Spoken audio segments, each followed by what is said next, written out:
अध्यक्ष लिखते हैं तो उसमें देखेंगे अधि, आदि, आधि और अध। जब भी हम अध्यक्ष को लिखते हैं, अगर हम इसका विग्रह करेंगे तो अधि प्लस अच। हम यहां देखेंगे कि अध्यय शब्द में प्रत्यय कौन सा है। यहां जो है प्रत्यय पूछा है और जो उपसर्ग होता है वो कहाँ लगता है, आगे लगता है। तो इसमें प्रत्यय पूछा है, यहाँ ऑप्शन में मिस्टेक है, यहाँ होना चाहिए अच होना चाहिए। क्या हो जाएगा हमारा, अच हो जाएगा। जो अधि है वो क्या है, उपसर्ग है। क्या है, उपसर्ग। पूछा क्या है, प्रत्यय। प्रत्यय कहाँ लगते हैं, शब्द के पीछे लगते हैं, इसीलिए जो अच है वो क्या हो जाएगा हमारा, प्रत्यय हो जाएगा। अगला क्वेश्चन लेते हैं। किस शब्द का प्रयोग सदा बहुवचन में होता है। किस शब्द का प्रयोग सदा बहुवचन में होता है। मुनि, प्रत्येक, घर और दर्शन। बताएंगे इस क्वेश्चन का क्या आंसर सही होगा।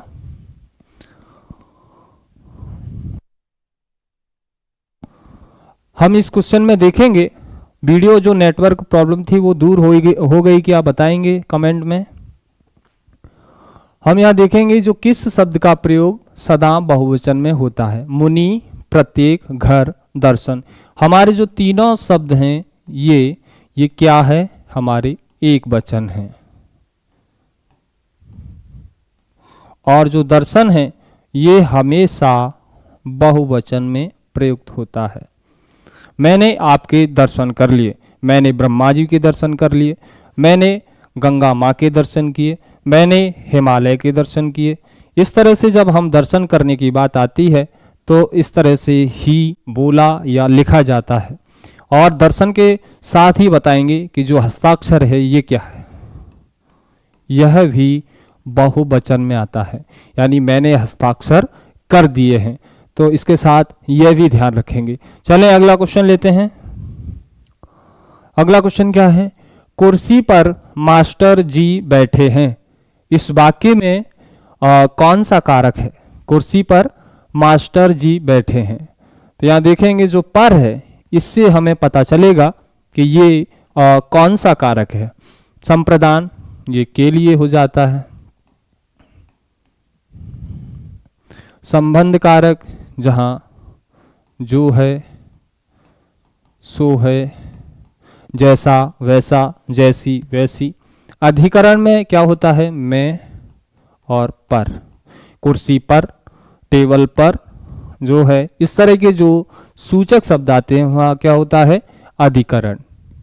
और करण में क्या आता है, से या के द्वारा, तुलसी द्वारा कृत, या जो है इस तरह से जो हमने बात की थी करण कारक, उसमें से लगता है या के द्वारा लग जाता है। चलें अगला क्वेश्चन लेते हैं। पृथ्वी, ग्रहों, तारों आदि का स्थान वाक्यांश के लिए उचित शब्द है। हम यहाँ देखेंगे पृथ्वी, ग्रहों, तारों आदि का स्थान वाक्यांश के लिए एक उचित शब्द क्या होगा। तो हम देखेंगे विश्व, धरती, अंतरिक्ष, समंदर। यानी ये तीनों चीजें किस चीज में एक में समा जाती हैं। तो हम यहाँ देखेंगे जो अंतरिक्ष है उसी के अंतर्गत ये तीनों चीजें आ जाती हैं, यानी हमारा सी ऑप्शन सही हो जाएगा। बहुत सही, जिनका भी सी ऑप्शन है वो एकदम से बहुत जल्दी जवाब दे रहे हैं। इससे पता चल रहा है कि वो क्लास को बहुत ही अपने ध्यान पूर्वक से देख रहे हैं। साथियों, आप जब कोई चीज़ भी ठान लेते हैं, कुछ करने का जब आपका इरादा जब बनता है, उस इरादे से पहले हमारा दिमाग कई बार सोचता है और हम दिमाग में यह निर्णय कर लेते हैं कि अगर मेहनत, उस निर्णय में अगर मेहनत का जो केंद्र बिंदु है अगर वो समा गया तो फिर निश्चित ही मानिए वो देर सवेर या फिर जो भी हमारी मेहनत है वो ज़रूर एक दिन कामयाबी लाती है। इसीलिए जब भी कहते हैं ना कि चढ़ती दीवारों पर जब चींटी दाना लेकर चलती है, चढ़ती दीवारों पर 100 बार फिसलती है। मन का विश्वास, रगों में साहस भरता है, चढ़कर गिरना, गिरकर चढ़ना, न कभी अखरता है। जो है उसकी मेहनत हर बार खाली नहीं होती, कोशिश करने वालों की कभी हार नहीं होती। तो चलेंगे, अगला क्वेश्चन लेंगे। जिस पर आक्रमण किया गया हो, वाक्यांश के लिए एक उचित शब्द चुने। जिस पर आक्रमण किया गया हो, हम यहाँ देखेंगे एक तो आक्रमण करने वाला होता है, और जो स्थान या वस्तु या व्यक्ति जिस पर आक्रमण किया गया है उन दोनों को अलग अलग नाम से जाना जाता है। यानी हम यहाँ देखेंगे जिस पर आक्रमण किया गया हो, हम यहाँ देख लेते हैं जो जिस पर आक्रमण किया गया हो उसे क्या कहेंगे? आक्रांत कहेंगे। और आत्मघाती, स्वयं को हानि पहुंचाना, स्वयं को कष्ट पहुंचाना, उसको आत्मघाती कहा जाता है। आक्रमण यानी लड़ाई या झगड़ा करना, किसी स्थान पर लड़ाई करना, जैसे कि पहले के समय में राजा महाराजा करते थे, एक दूसरे पर आक्रमण करते थे। और आक्रामक वो व्यक्ति होता है जो आक्रमण करता है, और जिस पर आक्रमण किया गया है वो क्या कहलाएगा? आक्रांत। यानी हमारा इस क्वेश्चन का ए ऑप्शन सही हो जाएगा। चलें अगला क्वेश्चन लेते हैं। हमारे इस क्वेश्चन में लिखा है कि अनियमित के लिए उचित वाक्यांश चुने। आप जानते हैं अनियमित का सीधा मतलब ये हो गया कि नियम के अनुसार ना हो या नियम के अनुकूल ना हो। तो हम यहाँ देखेंगे जो नियमानुकूल ना हो, जिसका निवारण न हो सकता हो, जिसके संबंध में कोई निर्णय न हुआ हो, और जिस पर कोई नियंत्रण न हो। हम यहाँ देखेंगे जिस पर कोई नियंत्रण न हो उसे क्या कहेंगे? अनियंत्रण। जिसके संबंध में कोई निर्णय न हुआ हो, अनिर्णायक उसे ये कहेंगे। जिसका निवारण न हो सकता हो। और अनियमित के लिए उचित वाक्यांश, तो हम यहाँ देखेंगे कि जो नियम अनुकूल ना हो, यानी जो नियम के अनुसार ना हो, नियम के अनुकूल ना हो, उसे क्या कहते हैं? अनियमित। यानी इसका क्या हो जाएगा? ए ऑप्शन सही हो जाएगा। चले अगला क्वेश्चन लेते हैं। जो संविधान के अनुकूल ना हो, वाक्यांश के लिए उचित शब्द कौन सा है? यानी जो संविधान के अनुकूल ना हो, संवैधानिक संविधान के अनुकूल हो गया, राजनीतिक राज की नीति के अनुकूल हो गया, असंवैधानिक या अराजक। यानी जो असंवैधानिक है, यानी हम ऐसे कुछ शब्द जो होते हैं अगर उनमें अ लगा देते हैं तो वहाँ जो है नकारात्मक अर्थ जो है प्रकट होता है। जैसे आपने देखा होगा कि जो है इस तरह से अगर हम आपको समझाने की कोशिश करें,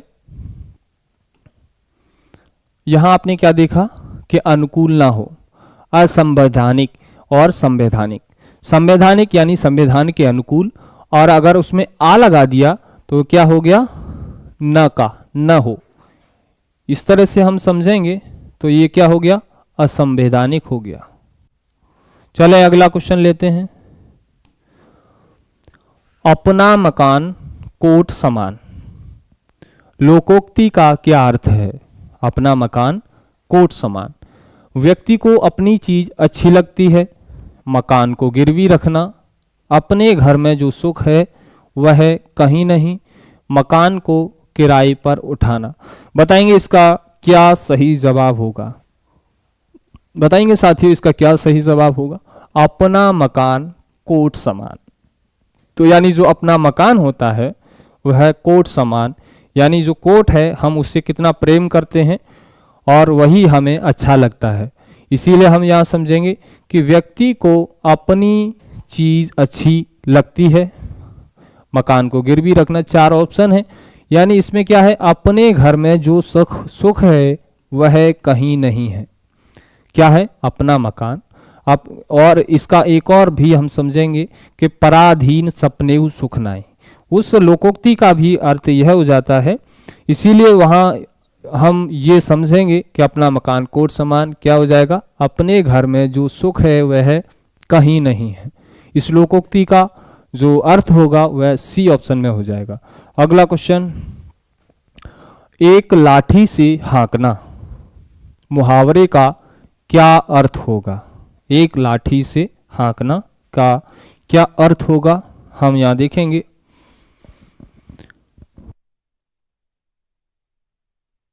मूर्ख बनाना, तानाशाह होना, अच्छे बुरे का अंतर ना होना और बात बिगड़ना। यानी एक मास्टर जी थे, वह कक्षा में होशियार और जो है शोर शराबा करने वाले यानी ऐसे उद्दंडी छात्रों को वो सबको ही एक लाठी से हाँकते थे। तो आप वहाँ क्या सोचेंगे अगर हम उसका अर्थ निकालेंगे कि एक लाठी से अगर कोई व्यक्ति सबको हाँक रहा है तो उसे क्या कह देते हैं? अच्छे बुरे का अंतर ना होना। जब कभी भी कह देते हैं कि एक ही लाठी से सबको क्यों हाँक रहे हो, तो वहाँ इसका क्या अर्थ होगा? अच्छे बुरे का अंतर ना होना। यानी सी ऑप्शन हमारा सही हो जाएगा। अगला क्वेश्चन, राज दरबार में कौन सा समास है? राज दरबार में कौन सा समास है? हम यहाँ देखेंगे, इसका अर्थ स्पष्ट करेंगे तो ये क्या हो जाएगा? राजा का दरबार।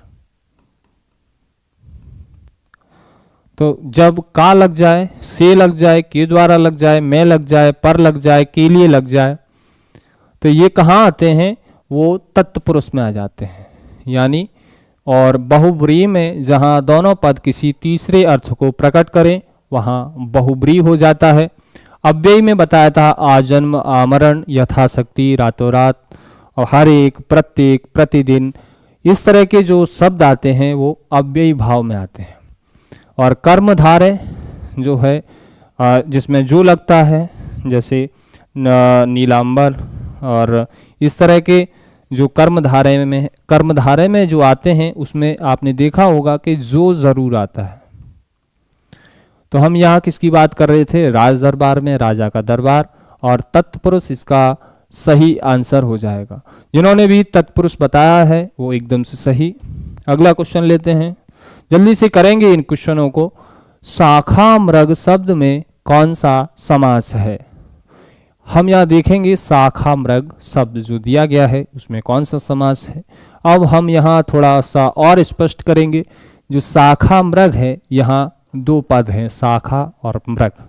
अगर हम इसका अर्थ देखेंगे जो है शाखाओं पर चलने वाला मृग, अगर वो हो गया, लेकिन ये जो शाखा मृग है ये बंदर को भी कहा जाता है। यानी दोनों जो पद हैं वो किसी तीसरे अर्थ को प्रकट कर रहे हैं, और जहाँ तीसरा अर्थ प्रकट हो वहाँ क्या होता है? बहुब्रीहि होता है। क्या होता है? बहुब्रीहि। यानी जो सी ऑप्शन है हमारा यही सही हो जाएगा। अभी हमने पिछले क्वेश्चन में जाना था इन तीनों के बारे में। चलें अगला क्वेश्चन लेते हैं। निम्न में से कौन सा वर्ण सघोष और महाप्राण दोनों हैं?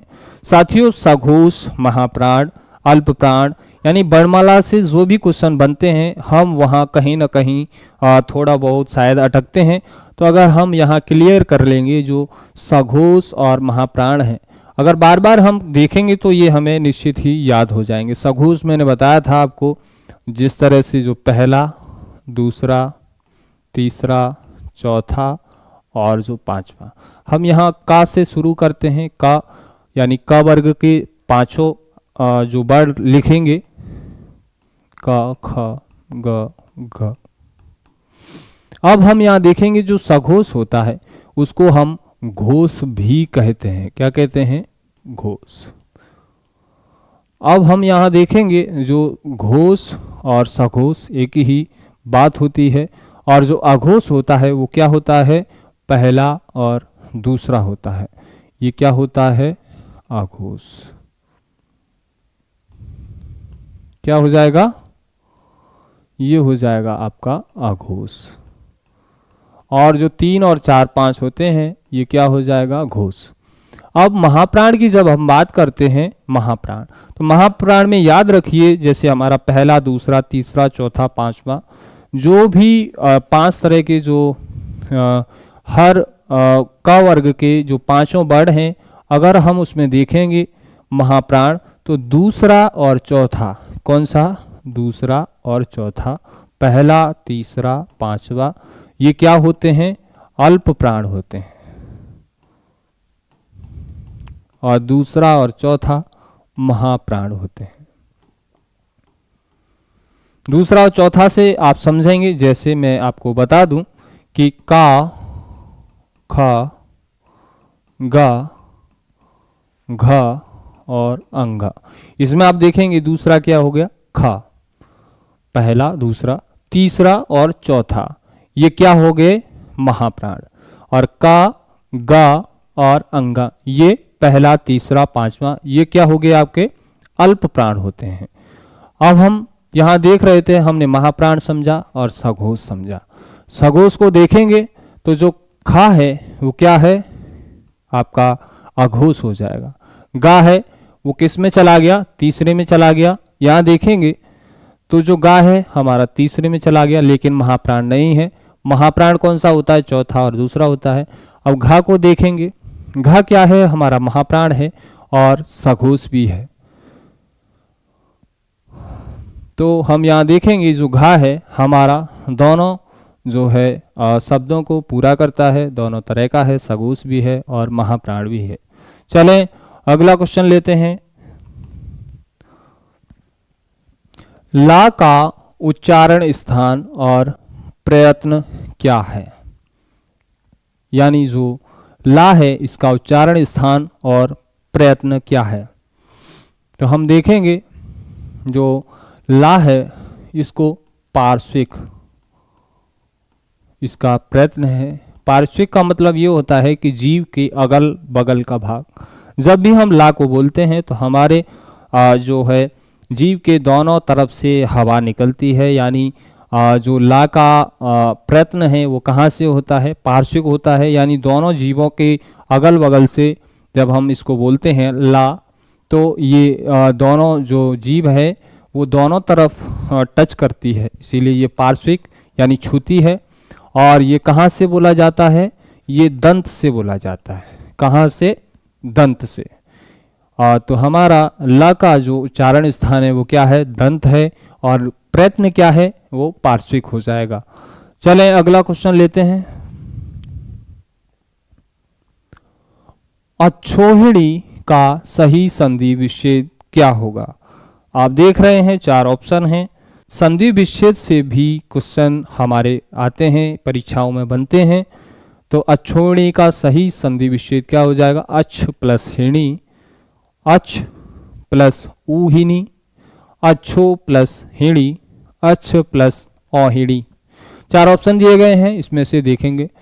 साथियों जरूर बताएंगे कि अगर नेटवर्क में प्रॉब्लम हो रही है, क्या अभी भी आवाज क्लियर आ रही है? क्लास में कोई दिक्कत है बताएंगे, कमेंट करके जरूर बताएंगे। अगर क्लास सही चल रही है तो एक बार थंब करेंगे, एक बार थंब करेंगे, जिससे पता चल जाएगा कि क्लास आप तक प्रॉपर जो है बिना नेटवर्क प्रॉब्लम पे पहुंच रही है। एक बार थंब करेंगे। जो भी क्वेश्चन आप बता रहे हैं बराबर जुड़े हुए हैं और सबके लिए बहुत ही वेलकम है। ऐसे ही अपनी तैयारी को है ना करना है, बराबर हमको मेहनत करना है। तो अक्षोहिणी में देखेंगे तो जब भी हम अक्षोहिणी का संधि विच्छेद करेंगे, चलो आप फोन दे दो यार, वीडियो खोल के अपना फोन दे दो। मैं हम यहाँ देखेंगे जो अक्षोहिणी का संधि विच्छेद करेंगे तो इसमें देखेंगे जो अक्ष प्लस ऊहिणी है हमारा, जब भी इसका संधि विच्छेद करेंगे अक्षोहिणी का, बहुत सारे साथी, बहुत सारे कैंडिडेट इस सवाल को परीक्षाओं में गलत करते हैं। हमको इस क्वेश्चन को अच्छे से देखना है। तो अक्ष प्लस ऊहिणी, ध्यान ये रखना है कि हमें बाद में ये ड़ा है ये नहीं आएगा। 3 ऑप्शनों में देखेंगे हम कीड़ी ईड़ी आया हुआ है। जब भी हम इसका ध्यान रखेंगे तो क्या रखेंगे? अगर हमका स्पेशली इसको देखेंगे तो अक्ष प्लस ऊहिणी बन जाता है। जब ये छ और ऊ मिलता है तो इस पर बड़े ओ की मात्रा लग जाती है। इसीलिए हम यहाँ देखेंगे कि जो अक्षोहिणी का संधि विच्छेद है वो क्या है, वो हमारा बी ऑप्शन में है। चलें साथियों अगला क्वेश्चन, प्रत्युपकार का सही संधि विच्छेद क्या है। हम यहाँ देखेंगे प्रत्युपकार का सही संधि विच्छेद क्या होगा। जब भी हम ऐसे कटे हुए अक्षरों को देखते हैं, यानी हम देखेंगे यहाँ प्रत्युपकार, क्या लिखा है, प्रत्युपकार। जब भी हम इसको देखेंगे तो जो ता है और या पे छोटे ऊ की जो मात्रा लगती है, तो हम वहां निश्चित ही इस बात का पता लगाएंगे कि प्रति प्लस ऊ जो बनता है, छोटी ई और ऊ जब मिलता है तो यहाँ जो पहले वाला जो वर्ण है, व्यंजन है, वो आधा हो जाता है और उस पर छोटे ऊ की मात्रा लगती है। इसीलिए जैसे आपने देखा होगा प्रत्युत्पन्नमति हो गया, प्रत्युपकार हो गया, इसमें हमारा जो है छोटी ई की मात्रा आती है। अब हम यहाँ देखेंगे कि हमारे पास दो ऑप्शन है। इतना क्लियर हुआ, हमारे ये दोनों ऑप्शन नहीं है। इतना क्लियर हुआ। अब हम इसमें देखेंगे कि एक तरफ अपकार लिखा हुआ है और दूसरी तरफ उपकार लिखा हुआ है। किसमें सही है, जो बी ऑप्शन है उसमें प्रति प्लस उपकार, यही हमारा यहाँ जो है संधि विच्छेद था। यानी इस क्वेश्चन का हमारा बी ऑप्शन सही हो जाएगा। तो इस तरह से हम संधि विच्छेद आसानी से कर सकेंगे। अगला क्वेश्चन लेते हैं, बाग जाल में कौन सी संधि है। बाग जाल में कौन सी संधि है बताएंगे। स्वर संधि, विसर्ग संधि, व्यंजन संधि और गुण संधि।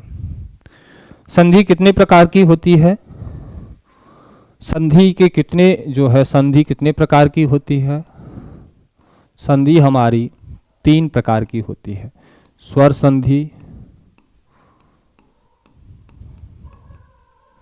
दूसरा व्यंजन संधि और तीसरा विसर्ग संधि। दिखाई दे रहा है सबको। तो हम यहाँ देखेंगे जो स्वर संधि के जो भाग होते हैं वो कितने होते हैं, 5। दीर्घ स्वर संधि, वृद्धि,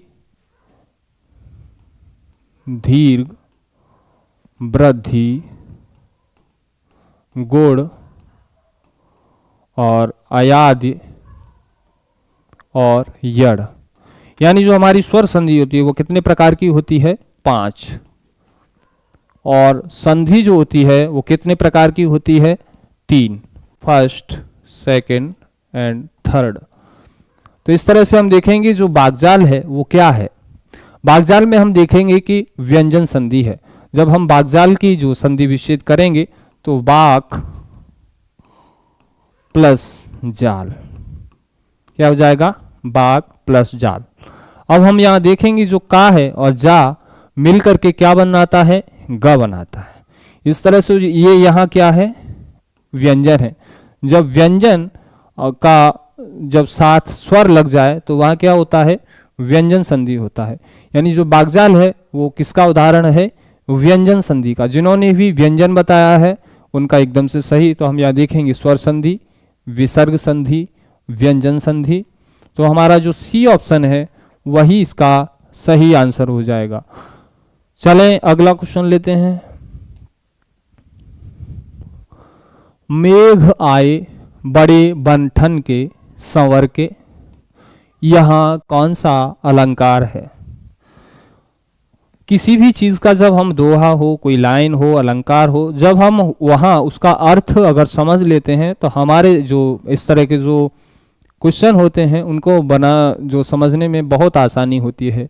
हम यहाँ देखेंगे कि मेघ आए बड़े बन ठन के समर के, यानी मेघ किसको कहते हैं, बादलों को कहते हैं, मेघराज को कहते हैं।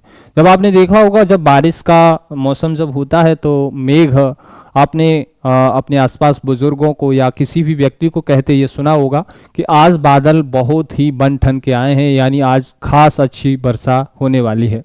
तो हम यहाँ देखेंगे यहाँ कोई भी व्यक्ति इस प्रसंग में क्या कह रहा है कि मेघ आए बड़े बन ठन के संवर के, यानी मानो वो मानवों की तरह बन के ठन के समर के आए हैं।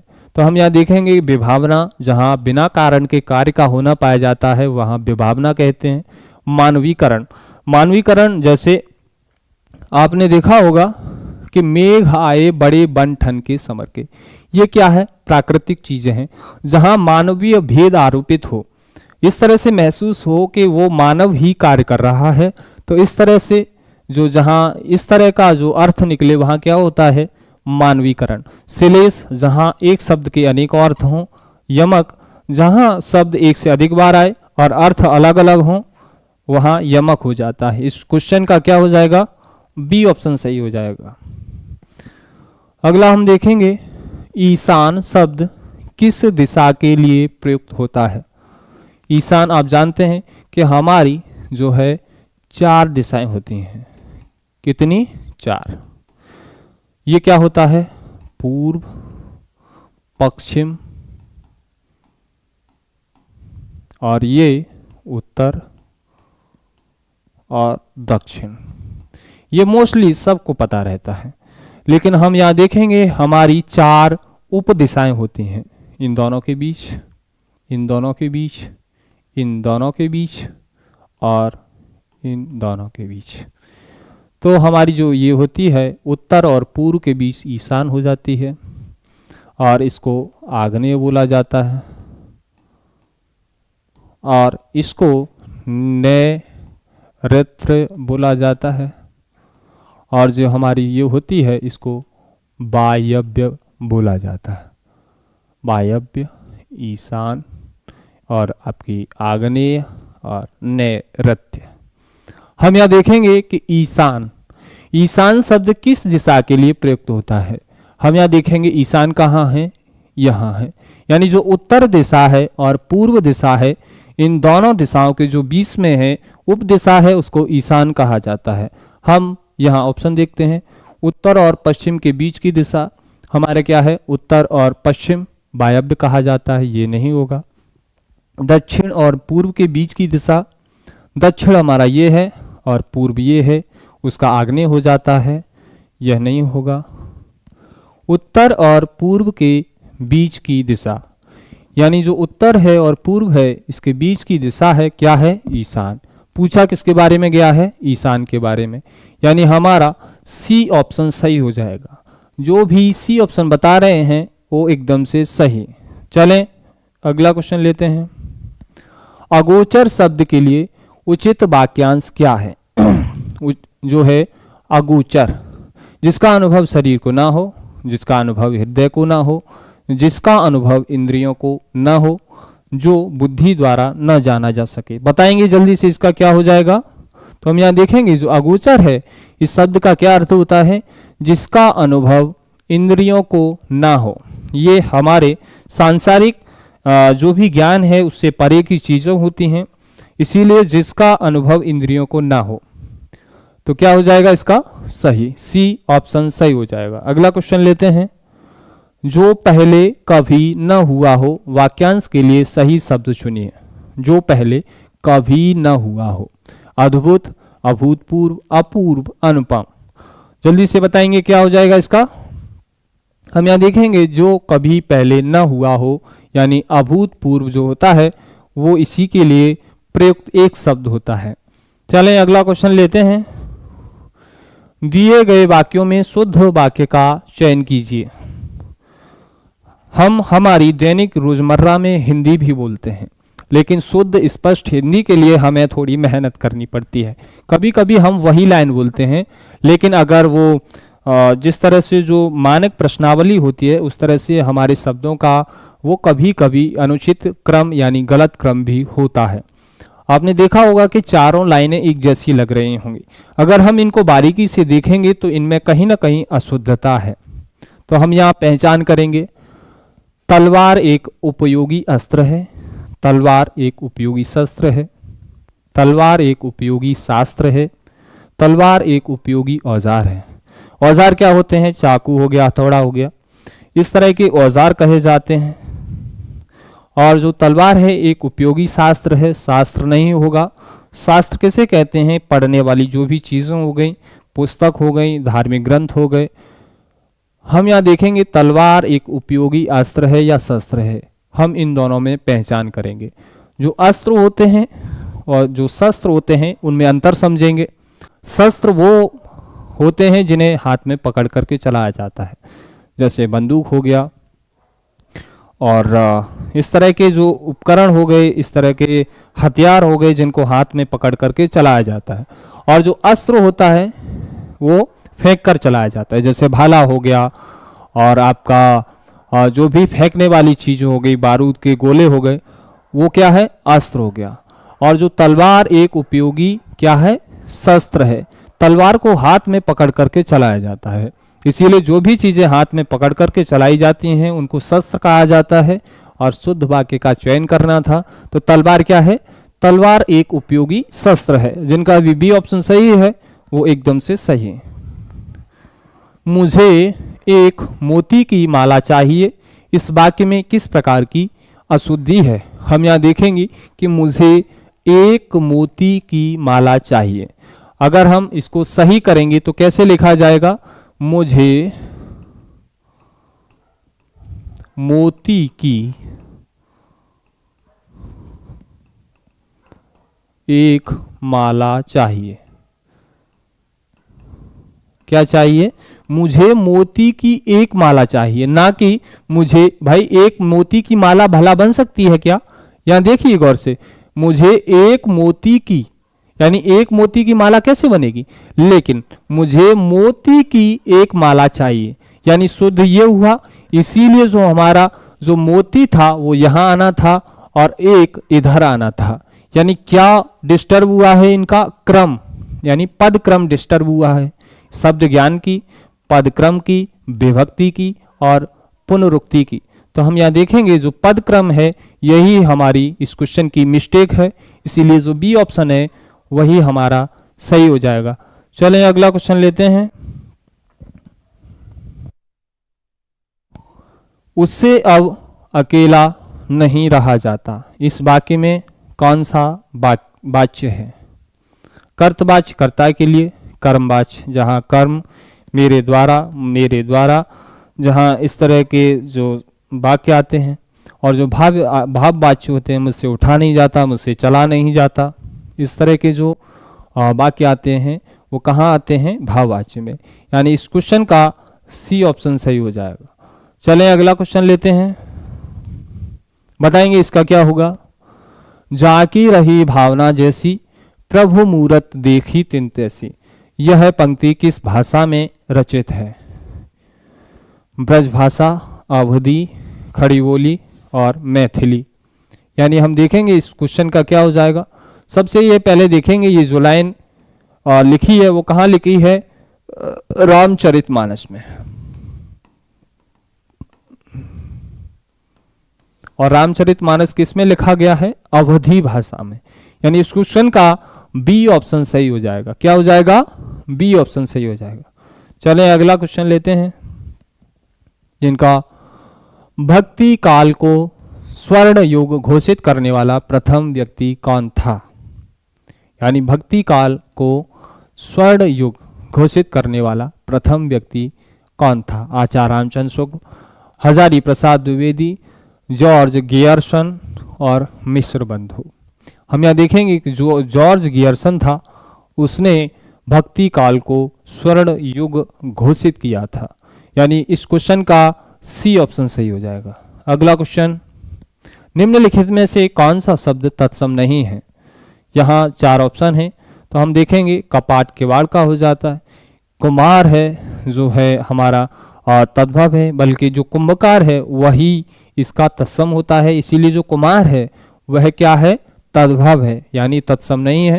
यानी हमारा सी ऑप्शन जो है क्या हो जाएगा, राइट हो जाएगा, सही हो जाएगा। अगला क्वेश्चन लेते हैं, प्रागैतिहासिक शब्द में किस उपसर्ग का प्रयोग हुआ है? प्रागैतिहासिक जो शब्द है में किस उपसर्ग का प्रयोग हुआ है? जब भी हम प्रागैतिहासिक लिखते हैं, प्रागैतिहासिक,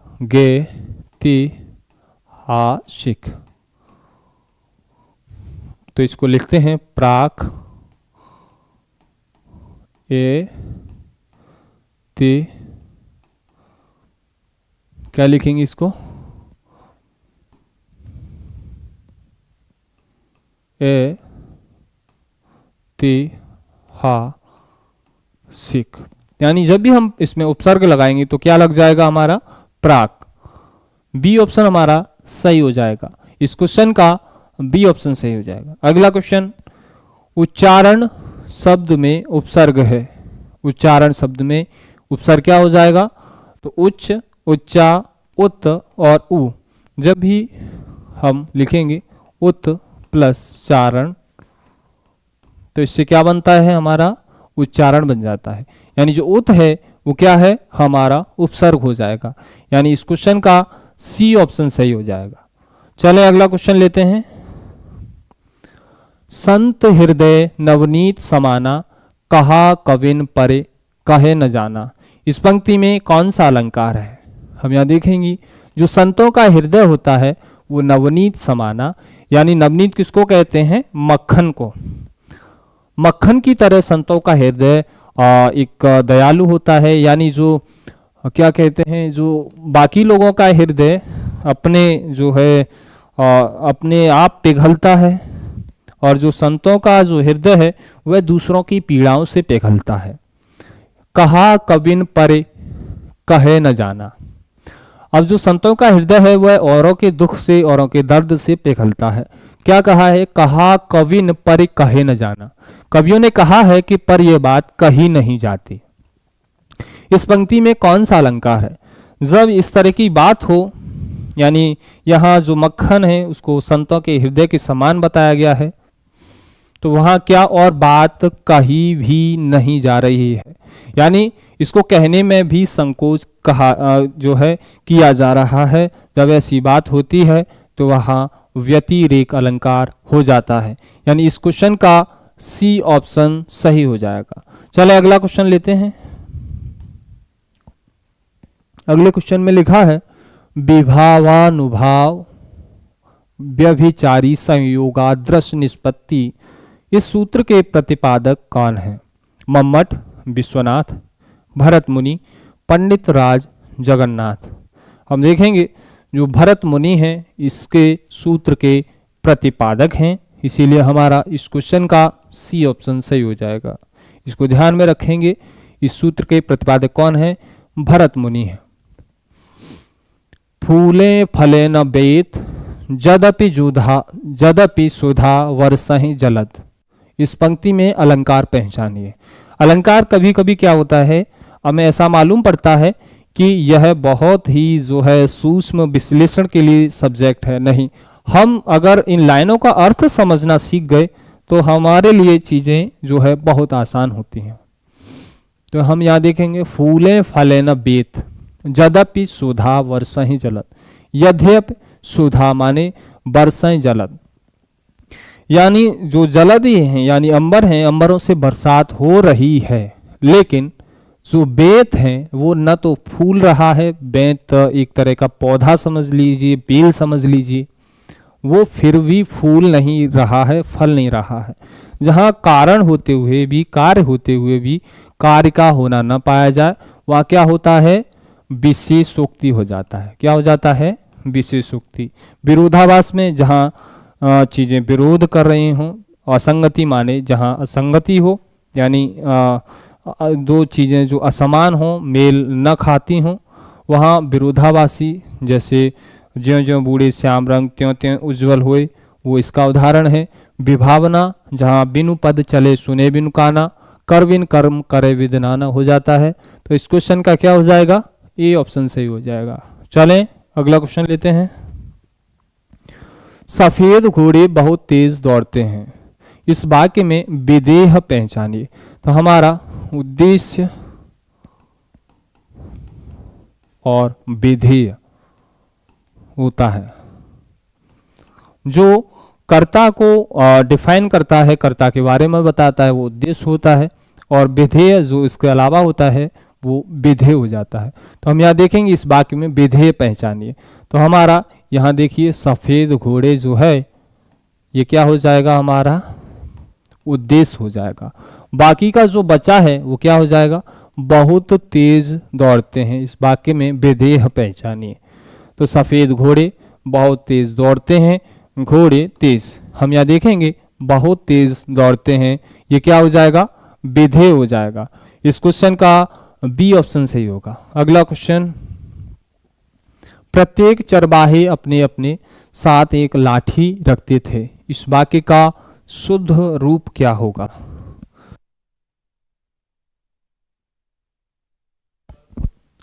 प्रत्येक चरवाहे अपने अपने साथ एक लाठी रखते थे। इस वाक्य का शुद्ध रूप क्या होगा? प्रत्येक चरवाहे अपने अपने साथ लाठियां रखते थे। प्रत्येक चरवाहा अपने साथ एक लाठी रखता था। हर एक चरवाहे अपनी अपनी लाठी रखते थे। प्रत्येक चरवाहा अपनी अपनी लाठियां रखता था। अब हम यहाँ देखेंगे, जब भी प्रत्येक शब्द आता है और उसके बाद कर्ता आता है या व्यक्ति आता है तो क्या हो जाता है, एक वचन आना चाहिए। हम यहाँ देखेंगे कि प्रत्येक के बाद ये क्या है, बहुवचन आ गया, गलत हो जाएगा। इसमें देखेंगे हर एक या प्रत्येक के बाद बहुवचन आ गया, गलत हो जाएगा।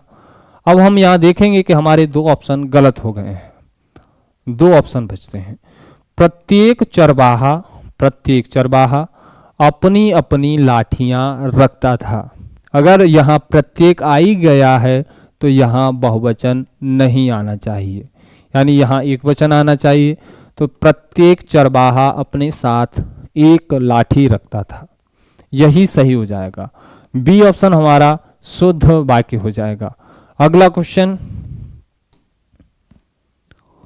एजेंडा के लिए सटीक हिंदी शब्द क्या है? कार्यसूची, कार्यव्रत, कार्यविधि, घोषणा पत्र। क्या हो जाएगा? जब आप कहीं भी कोई भी काम करने जाते हैं उससे पहले हमारा एक एजेंडा तैयार होता है। एजेंडा जानते हैं आप? जैसे आपको मकान बनवाना है तो क्या होना चाहिए, उसके लिए मिस्त्री होना चाहिए, उसके लिए मकान बनाने वाला मिस्त्री, लाइट फिटिंग वाला मिस्त्री, और भी नल फिटिंग करने वाला, और भी फर्नीचर वाला। तो इस तरह से हम एजेंडा को देखेंगे तो ये क्या कहलाता है, हमारा कार्यसूची। तो कार्यसूची, कार्यव्रत, कार्यविधि, घोषणा पत्र। तो जो कार्यसूची है वही एजेंडा के लिए एक सटीक हिंदी का शब्द हो जाएगा। अगला क्वेश्चन लेते हैं, वांगरू किस बोली का दूसरा नाम है और इसका विकास किस अपभ्रंश से हुआ है? जो बांगरू है वो किस बोली का दूसरा नाम है? बांगरू को हम हरियाणवी भी कहते हैं, हरियाणवी। तो हम यहाँ देखेंगे हरियाणवी सौरसैनी, मारवाड़ी नागर, बुंदेली, अर्धमागधी, कन्नौजी, सौरसैनी। तो हम यहाँ देखेंगे जो ए ऑप्शन है उसमें हरियाणवी दिया गया है, हरियाणवी सौरसैनी। हमारा ए ऑप्शन सही हो जाएगा। अगला क्वेश्चन, छत्तीसगढ़ी बोली का संबंध किस उपभाषा से है? छत्तीसगढ़ी बोली का संबंध किससे है? किस पश्चिमी हिंदी, बिहारी हिंदी, पूर्वी हिंदी और पहाड़ी हिंदी। गढ़वाली और कुमाऊनी पहाड़ी के अंतर्गत आ जाती हैं। जो पूर्वी हिंदी के अंतर्गत क्या आ जाती है? छत्तीसगढ़ी बोली। छत्तीसगढ़ी बोली का संबंध किससे है? पूर्वी हिंदी से। यानी जो सी ऑप्शन है इस क्वेश्चन का सही हो जाएगा। अगला क्वेश्चन लेते हैं, रीतिकाल को अलंकृत काल नाम किसने दिया? धर्मदास, सुंदरदास, दादू दयाल। यानी जो धर्मदास जी थे इन्होंने ही इनकी जो है तीनों भागों का संकलन किया था। यानी बी ऑप्शन हमारा सही हो जाएगा, धर्मदास। और 3-4 क्वेश्चन बाकी हैं। हाथी की पीठ पर रखी जाने वाली चौकी को क्या कहा जाता है? जीन, हौदा, काठी, वख्तर। बताएंगे क्या हो जाएगा? यानी जो हौदा है वह हाथी की पीठ पर रखी जाने वाली जो चौकी होती है वो क्या होती है? हौदा। उसको क्या कहा जाता है? हौदा। यानी बी ऑप्शन हमारा सही हो जाएगा। अगला क्वेश्चन, उदंत मार्दंड पत्रिका का प्रकाशन सप्ताह के किस दिन होता था? सोमवार, मंगलवार, बुधवार, शनिवार। यानी जो उद्दंड मार्दंड था ये हिंदी का पहला समाचार पत्र का थी और जिसका प्रकाशन सप्ताह के किस दिन होता था? मंगलवार को होता था। कब होता था? मंगलवार को। यानी इसका बी ऑप्शन सही हो जाएगा। चलें अगला क्वेश्चन लेते हैं। ब्राह्मण पत्रिका का संपादन कहाँ से होता था? ब्राह्मण पत्रिका का संपादन कहाँ से होता था? काशी, प्रयाग, कानपुर, आगरा। जो ब्राह्मण पत्रिका थी वो जिसका संपादन कहाँ से होता था? कानपुर से। कहाँ से? कानपुर से।